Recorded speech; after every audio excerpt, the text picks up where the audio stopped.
I'm Mark Weiss. Welcome to Wisdom Applied.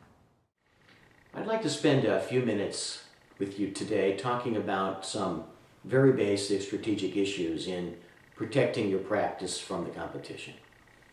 Most, no, close to all physician group leaders would say that protecting their practice against competitors involves looking outward.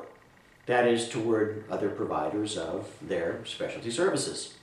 So, for example, if we were talking about an anesthesia group, you'd likely be thinking about preventing the group from a hospital in a neighboring community or across your city from attempting to displace your group as the holder of your exclusive contract.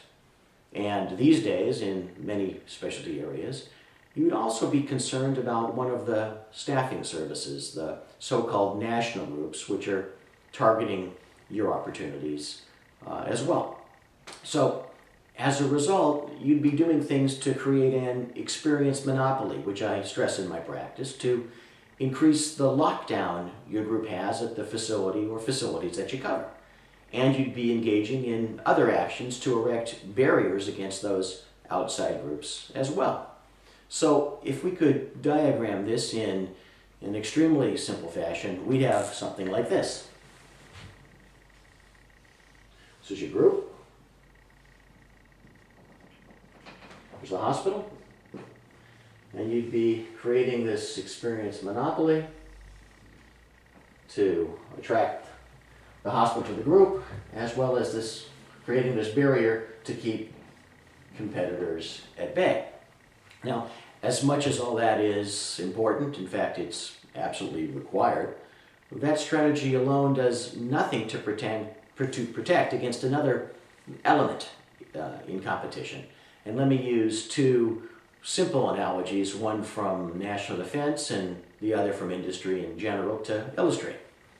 The country can take great measures to protect a military secret or access to a military base by erecting physical, and these days electronic, barriers to prevent outside access. In similar fashion, companies spend countless millions protecting their trade secrets from competitors.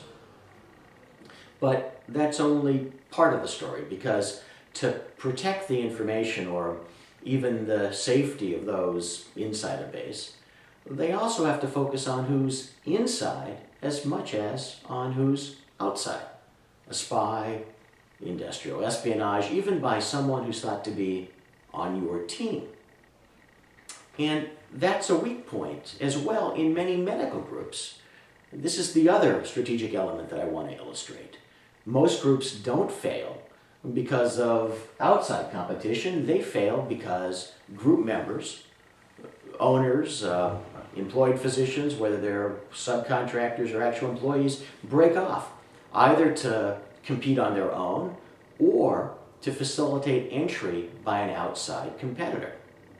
So, if we could illustrate this, we have inside the group a circle here that consists of the employed or subcontracted physicians, partners, shareholders. So in this context, the relationship between the group and its members, and using members in a broad sense, owners and non-owner employees, subcontractors, it doesn't matter.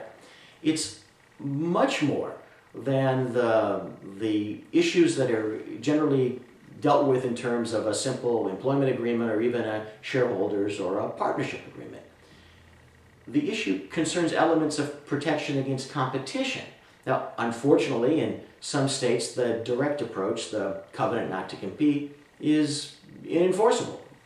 But even if covenants not to compete are unenforceable, the better approach requires building a series of protections around the employment or shareholder, partnership, or subcontractor relationship, a series of spines or quills that protect and then reduce to the fullest extent possible the chances of the collapse of your group from within and the chances that your own physicians will hand your competitor the key to your group's own economic engine. Now you can contact me directly at markweiss@advisorylawgroup.com to discuss a comprehensive approach to resolving this challenge, something that I call the rights reduction solution. It's a shame to see a practice destroyed from the outside, and even worse, to see it destroyed from within.